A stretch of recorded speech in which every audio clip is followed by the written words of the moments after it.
So we didn't know each other. I had been once when I was very young, and it didn't go very well. And then I came back more than 20 years later. Out of friendship, Didier de Cotigny, who was the artistic kind of planning manager at the time, he persuaded me to come to it. I said, okay, come to a week. And it was wonderful. Loved it. Really, really enjoyed it. And Paris is home and whatever. They offered me the job, and then my first reaction was like, you're joking, you know.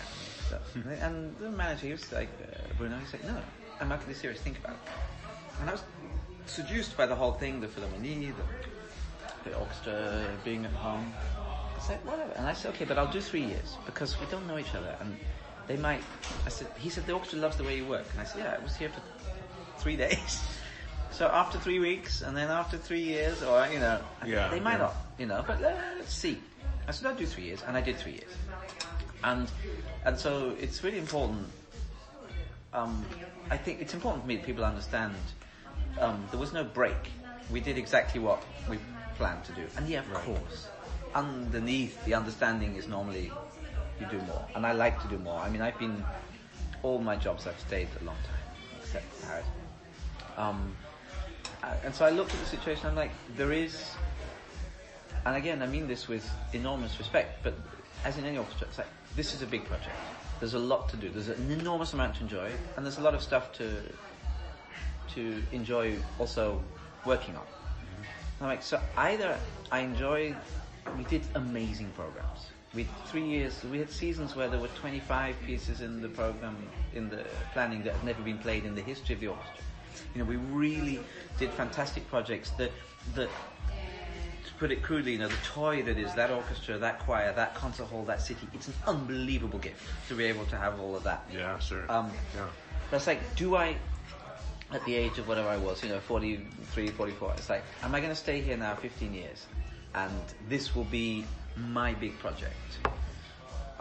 Because that's what, once you start really taking things apart, you got to stay and see it through. It's not fair. Otherwise, yeah. Or am I not sure? Is this really where I'm going to give...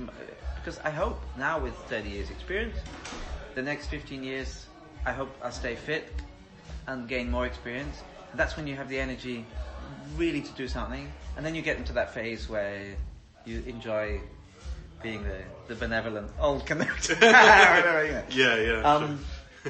At some point. And that was the question for me, and I had to take a guess on what's right. And the Alps into the Grand Canyon thing. What I was trying to say with that is, and I think you understand. Now, you got two wonderful things that, in their own way, are perfect and shouldn't be changed, but they're completely different. Yeah. And the Orchestre Paris has always been kind of known as the most international of French orchestras. Probably, in some ways, the opera orchestra has also an incredible flexibility of color but I'm like, if I stay here, probably what's going to happen is I'm going to spend the next 10 years trying to get them to play like a German orchestra. And there are a lot of great German orchestras in the world, and the Orchestre Paris should be the Orchestre Paris. But I just know that I'll just keep nudging them towards what I like. And that's kind of more where your instincts are. Yeah. It's more like a German orchestra. It's just what I grew up with, kind of thing, and it's what I have in my ear, and I was like, I'd actually spend years doing plastic surgery on a beautiful person to turn them into something that they didn't need to turn into. And actually what they need as a music director is someone who's completely in love with what they are and wants to take that and expand it, kind of thing. That was my rationale. Sure. And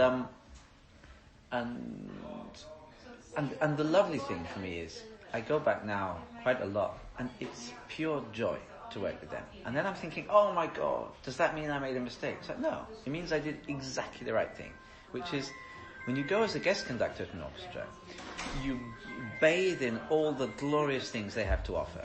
And the things that you don't think are how they should be, you don't think about it. You enjoy what's great.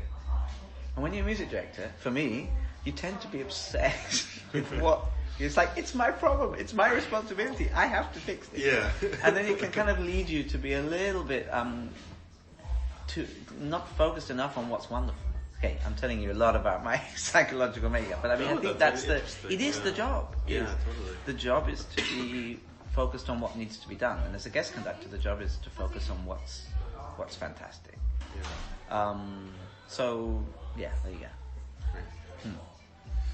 I want to talk to you a little bit about flying and music. Mm-hmm. I know you've done a lot of interviews where you talked about your job as a pilot with Yeah, but I don't think I've ever managed to get to the heart of it. So maybe you'll find the way. Yeah, that's what I'd really like to try to do, because I'm a bit of a flight nerd myself. Tell me. Well, the background is that I worked as a call center agent for Lufthansa for a year. So I was doing a lot of standby flying. Yeah. And I took a flight lesson once. I just think flying is fascinating as a phenomenon. Nearly done. Yeah.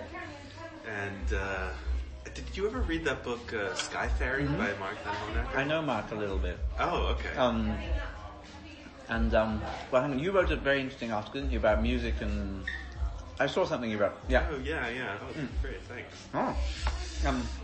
It's so nice when someone talks about, obviously it's a complicated thing, especially in the world today, but there's so much about the experience and what it brings to, we talk a lot about what flying costs us as a community, an environment, whatever, and it's very important, but we don't talk so much about what it brings, and it's always got to be a balance between the two. And so that's why I thought I was so happy to see your article. And Van Honacker, his book is so unbelievably poetic.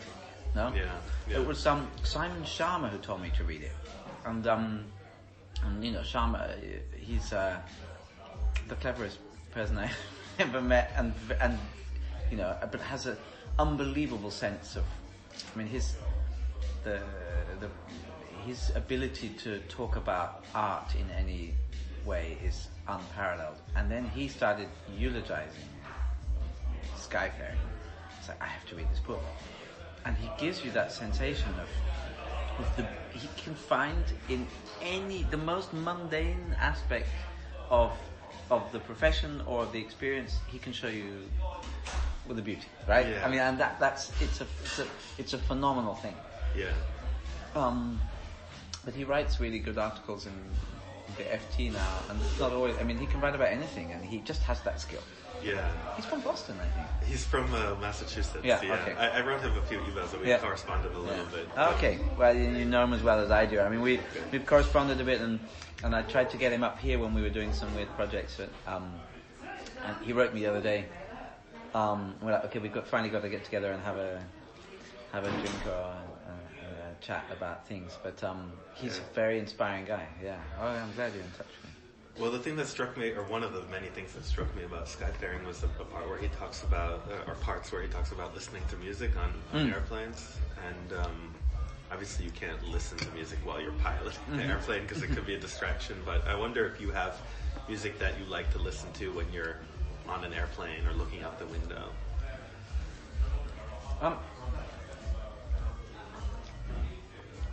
I have the same. It's this way. I can assure you, it's not the case when I'm flying. It's really weird. Being a passenger and being a pilot are such totally different experiences. I think a lot of people know this feeling. You're a passenger in a plane. It's an incredible place to watch a movie, read a book, or listen to music, because there's something incredibly heightened about your emotional response to things. I never cry watching movies unless I'm sitting in the airplane, and then I find myself unbelievably sentimental. Yeah. I don't know what it is. But I can assure you that I'm cool as ice when I'm sitting in the front. Yeah. It's a very strange thing.